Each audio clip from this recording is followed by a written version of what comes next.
Hello Aries, Sun, Moon Rising, and Venus Signs. Kamusta kayo? Sana po ay nasa mabuti kayong kalagayan. Welcome back po sa Star Tarot. At kung bago kayo dito, welcome din po kayo. Please subscribe, like, share my videos, and leave me a comment kung nakaresonate po kayo. Thank you. So, Aries, first card ninyo, we have the Hawk Prince, Spirit Communication, paying attention. So, and we have number 11. Now, number 11 is a very, that's very spiritual number, si 11. And, saktong-sakto, 'di ba? Meron tayong spirit communication dito. So, you know what, Aries, baka, kumbaga, the veil between you and the spirit realm sa ngayon around this time is going to be very, very, very thin. So, siguro ang receptivity mo din ngayon, is malakas. Maaring malakas ang iyong radar sa ngayon, maaring malakas yung malakas ang inyong radar, napakalakas din siguro ng inyong pakiramdam, yung yung iyong pakiramdam, yung um, intuition mo siguro heightened, on point sa ngayon. Kaya kung ano man ang mga messages, intuitive messages, siguro nudges, baka meron ka ding mga visions, no, na napipick up sa ngayon. It's because, kumbaga, ano ka ngayon, no? Ikaw yung receiver ngayon ng mga mensahe ng universe. Pwede rin na meron dito mga signs, symbols, omens, and synchronicities na maaring ma-encounter din kayo, no? And those are all guidance for you, no? Pwedeng yan pwedeng hiningi mo yan, pwedeng nagdadasal ka talaga ngayon for maybe you are praying for a sign, or maybe you are praying for guidance. Kaya maraming communication, no, ngayon na parang paparating sa iyo from the spirit realm. Kaya ang importante dito na maging maging tutok ka dyan. Pay attention to the subtleties, kasi normally yung mga mensahe coming from the divine, no, and the rest of your spirit team, they come in a very subtle way, no, kalmadong kalmado, halos hindi mo mapapansin kung hindi mo talaga pagtutuunan ng pansin.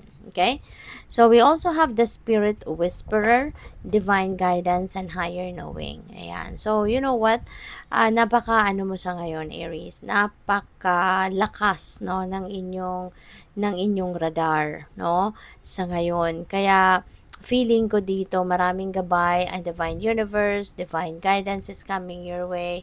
Marami kang maririnig ngayon, no? Maybe yung psychic abilities mo are on point din around this time. Napakalakas, no, ng inyong psychic abilities.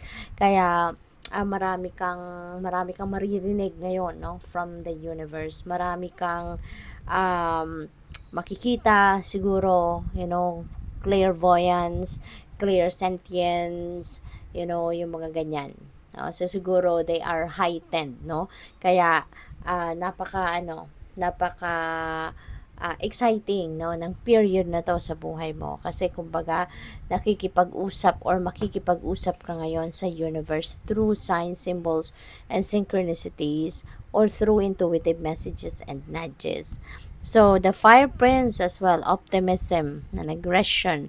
Ayan. So, feeling ko, magiging kayo sa ngayon. This is very you. No? You're very optimistic. You have that go-getter attitude as well. Kaya kung ano man ngayon nung may isip mo, ano man ngayon yung idea mo, no? Maaring yan ay hindi mo titigilan hanggang hindi mo makamit yan. Siguro hindi ka titigil hanggat hindi mo talaga ma-achieve yan. So, which is really, really beautiful, 'di ba?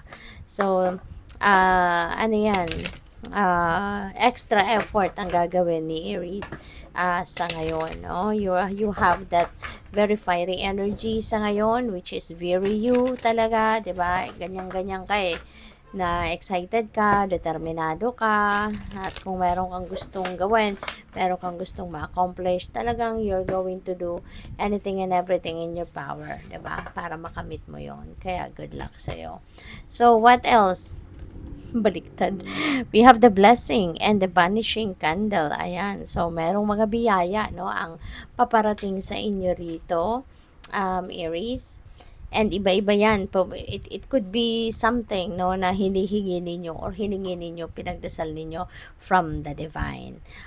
Possible din, no, na ang iba sa inyo rito is definitely, finding that balance, no? Kasi baka ang iba sa inyo, nanggaling kayo sa sitwasyon wherein na-experience niyo yung may mga problema kasi 'di ba kapag may imbalance kayo sa buhay, diyan pumapasok ang problema, diyan nagsisimula ang problema. Kaya maaring nagkaroon kayo ng ganong sitwasyon recently, Kaya ngayon you are finding balance, you're going to do something, 'di ba? Para maibalik mo yung balanse sa buhay mo. You will be also seeking harmony in life, no?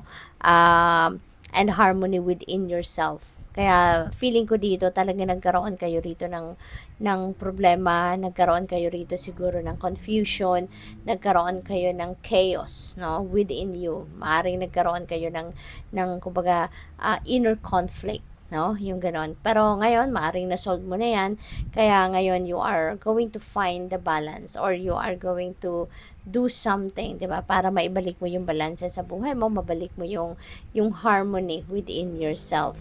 So we also have was she once a selkie? So feeling ko dito ang iba din sa inyo dito, Aries, maybe komportable ka mag-isa.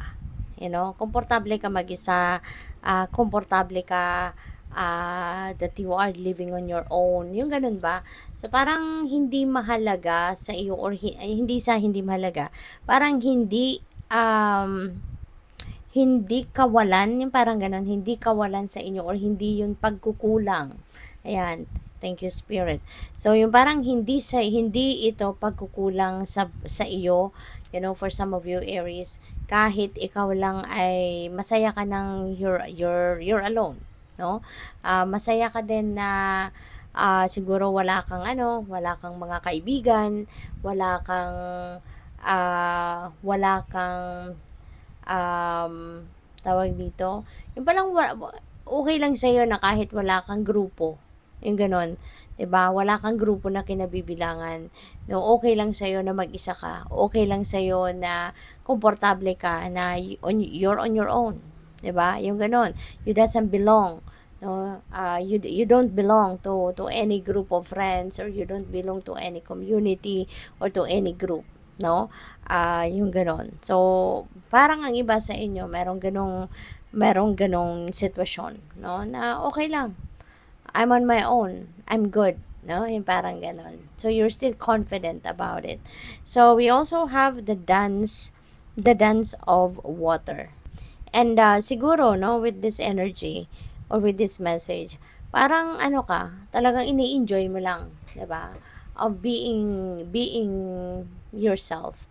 Kasi dito parang 'di ba may mga tao na loner, 'di ba? Maaring isa kang ganon.